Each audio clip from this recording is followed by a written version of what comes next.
Hey, ceramic students. It's time to start exploring our options for painting our texture tiles. Now, because our supplies are a little limited, everyone's got something different at home. We only have so much of our homemade clay to work with. We want to proceed with caution here, okay? So I am not going to start by painting my sculpture yet. Your assignment this week is to create a value scale in whatever medium you are working in, okay?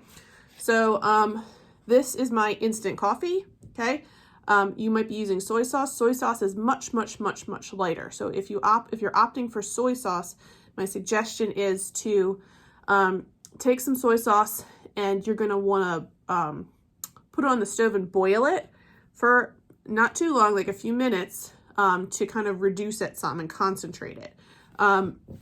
If you're using paint, I want you to pick one color of paint to do this with. You can use multiple colors on your actual sculpture if you like, but for our assignment this week, or for the first half of this week, I want you to stick to one color to create a value scale, okay? You guys should remember value scales from drawing. It just is a sort of like do, re, mi, fa, sol, la, ti, do. It's like a darkest to lightest scale. Okay, supplies you're gonna need are a paper towel, a paintbrush. Okay, now if you can't find a paintbrush at home, ask somebody in your household, and maybe they have a makeup brush you could use. This is unlikely to ruin a brush unless you are really hard on it. So you could try using a makeup brush. You could use Q-tips. You could use, check in your garage if you have any kind of like paintbrushes from like house painting projects, things like that. Reach out to friends and neighbors maybe who might have a paintbrush. A paintbrush really is going to be your first choice. Try if you could even use cotton balls pinched with a clothespin. But there's it has some issues with control there. So you're gonna have to maybe get a little creative if you can't find a paintbrush. Those little eye makeup wands are good. Just make sure you wash it out before you use it. So get creative and figure out how you can get this liquid material onto your sculpture. Okay, so you're gonna need paper towel, some kind of paintbrush or paintbrush substitute. This is my soy sauce. So you're gonna want to put it in a little container. This is my instant coffee. So my mixture here is a third of a cup of instant coffee grounds or powder or flakes or whatever you want to call it. A third of a cup of instant coffee and a quarter of a cup of water, hot water. Hot water will dissolve it more easily, okay? So a third of a cup instant coffee and quarter of a cup water, okay? It's not gonna get super duper dark. You can mess with that amount if you want to, but that's what I'm working with. This is just water that I have rinsed my brush in, so you're gonna want a cup of water as well. You're gonna want a plate that you can kind of mix your colors on, okay? So you're gonna be mixing with water on here. If you are using a non-food material like paint, then you're going to want to make sure you use a plate that isn't going to get damaged by the paint. So I don't want to get your moms or parents mad for messing up their plates. So a paper plate if you're using a non-food material, okay? If you're using paint, use a paper plate, okay? You're going to need a piece of paper as well, okay? Plain old printer paper is fine. If you have something thicker, like cardstock, that's a great option. But if you just have plain old printer paper, that is totally fine. Okay, so for the purposes of my demonstration today, I'm going to be working with the coffee. Let me get it on camera here. Okay, move my soy sauce aside. This is my water and my coffee, and I got my paper towel here. Paper towel on this side. Okay, so all you're gonna do is create, like I said, a value scale from dark to light. So when you mix up if you're choosing coffee, instant coffee, when you mix this up, what you're going to want to do is, this is not something you're going to be eating or drinking, so you want to make it super strong, okay? And you're going to dip your brush in it, and the first one I'm going to do, I'm going to keep it as concentrated as possible, okay?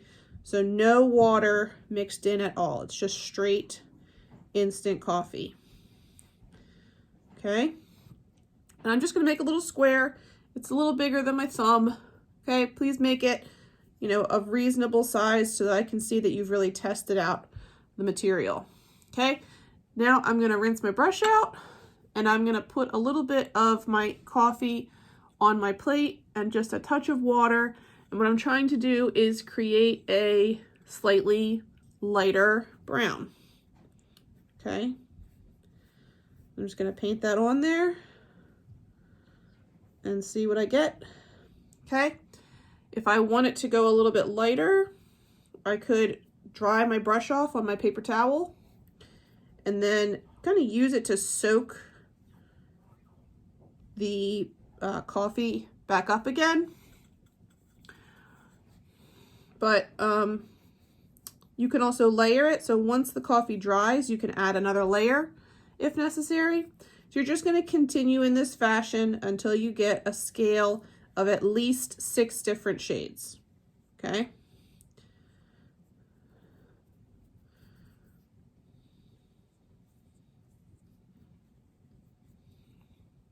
I'm getting lighter and lighter as I go down the line here. And all I'm doing is adding water. This is very similar to if you've ever worked with watercolor paint. The more water you add, the lighter it's going to get.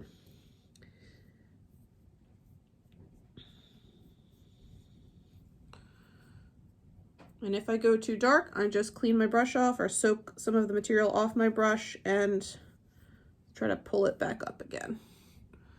Don't add water on your paper. It's just going to make your paper a mess.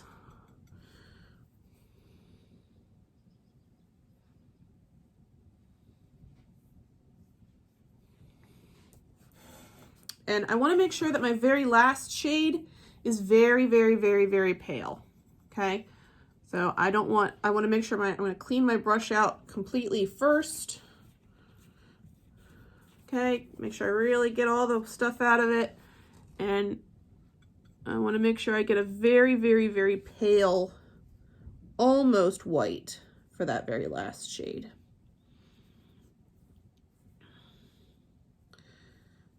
Okay. And then I'm going to let this dry. Now, once it's dry, and I can speed up the drying a little bit if I want to like go get a hair dryer or like put it in the sun to help it dry a little faster. I could add more coats to things, so the coffee will get darker if you let it dry and then add more and build it up. Okay, so I wouldn't blowing on it's gonna take a really long time. Okay, if your paper gets wrinkly, that's okay. We're working with what we got at home, but you're gonna try to get the darkest brown you can get if you're using coffee or soy sauce, all the way up to a very, very pale watered down color. If you're using paint, again, you can just pick one color of your paint and then try to get a value scale out of it, okay? Like I said, you can use multiple colors on your actual sculpture, but you do not have to do multiple value scales unless you want to. So that's all you're gonna do this week. I wanna see a value scale, no less than 6 different shades of your color. Once you're done with that, you can save your, whatever it is you're painting with, for the day that we paint our actual sculptures, okay? Please write your name on your value scale before photographing it and sending it in. So let me turn this around. I'm gonna write, Mrs. McFarland on here, okay? And then I will make sure that I have my name on my paper before I turn it in, okay? All right, so now that's the last thing. Thanks.